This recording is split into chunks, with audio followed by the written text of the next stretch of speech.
sharing with you 6 activities that you can do with your children to encourage them to care for their environment and the importance of involving them in these practical life activities.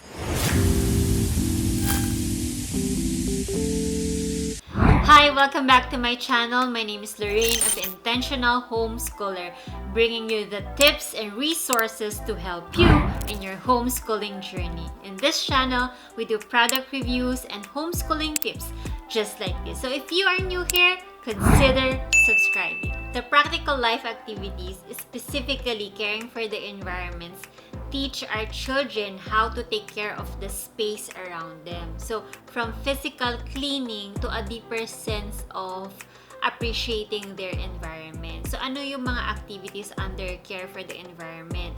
Ito yung mga dusting, sweeping, mopping, washing the dishes, caring for the plants, animals, and many more. Children, as young as toddlers, actually love to be involved in whatever we are doing. So, I remember yung daughter ko, when she's a little bit younger, pag may ginagawa ko sa kitchen or naglilinis ako sa bahay, she will try to grab yung mga hawak ko, like yung mga walis or yung sponge, and gagawin niya yun. Because in that stage, they love to mimic their parents or the people around them.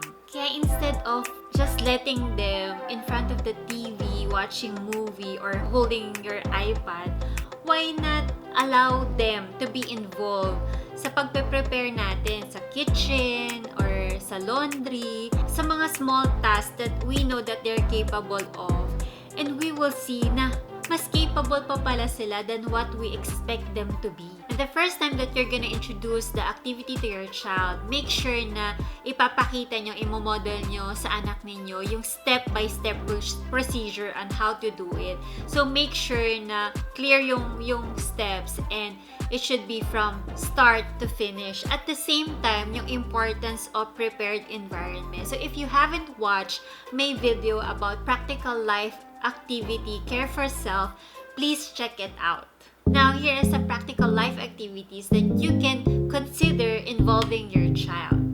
Number 1 is folding their clothes. So, sa activity na to, of course, you have to show them how to do it, how to fold their clothes, and set an expectation na hindi nila yon magagawa ng maayos or perfectly sa umpisa. So, I suggest that you give them small towels to practice with. It's also good to put some labels dun sa kanilang drawers para alam nila kung saan nila ilalagay yung specific na damit na yun.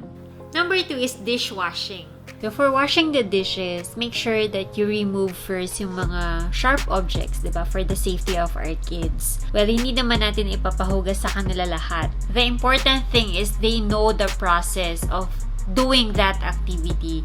Yung sequence niya. So, yung from start to finish. Maintindihan ng bata yun. Number 4 is sweeping or mopping. So for sweeping or mopping, well, it's the same. It may not be perfect, but I'm sure that they're learning. I usually let my daughter sweep or mop the floor after I've done the majority of the cleaning. And I suggest that you use child-size cleaning materials for them to easily use it.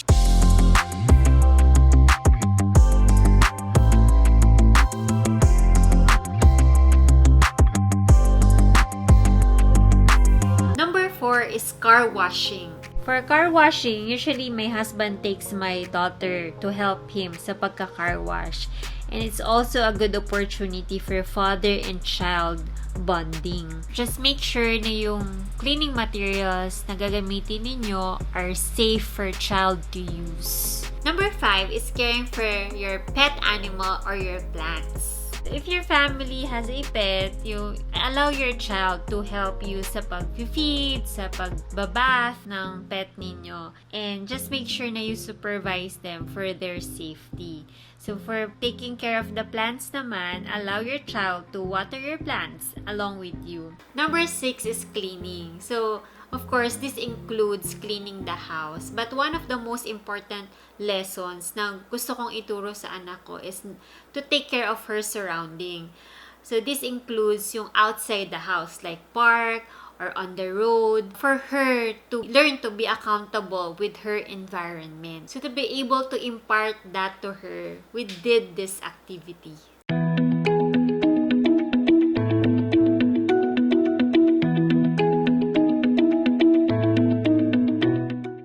So today, we plan to clean up our subdivision. Specifically, itong area namin, yung basketball court.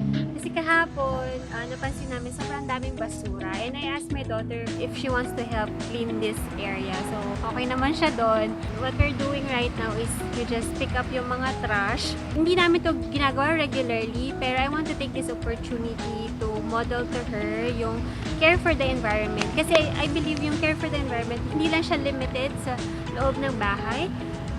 Syempre, we can also do that outside, diba? Like, in this area. Yung modeling is importante yun kasi, you know, you can create a huge impact on them. At the same time, we wanna encourage yung mga tao din dito to care for the environment. That's all for today. Bye!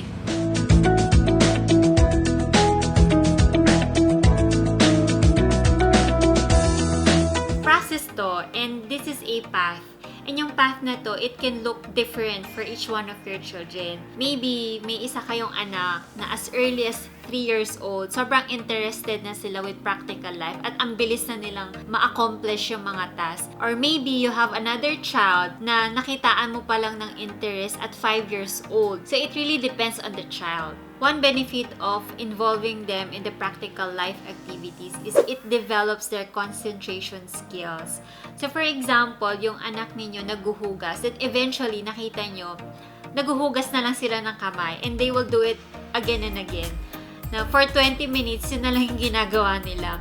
Well, we have to refocus instead of distracting them and stopping them to do it. You have to realize na nade-develop yung concentration skills ng bata. Another thing is it develops their sense of order. So, yung sequence of doing the task, yung process from start to end. At the same time, they become more organized kasi alam nila kung saan nila kukunin at ibabalik yung mga objects inside your house. And lastly, it develops their coordination and motor skills. So we know that when they're doing practical life activities, they're actually moving their body and they'll be able to develop their gross motor skills and their fine motor skills. So those are the 6 activities that you can do with your children to encourage them to care for their environment. I hope you got value out of this video. If this video has helped you, share it with your friends, hit like and subscribe, and I'll see you in the next video.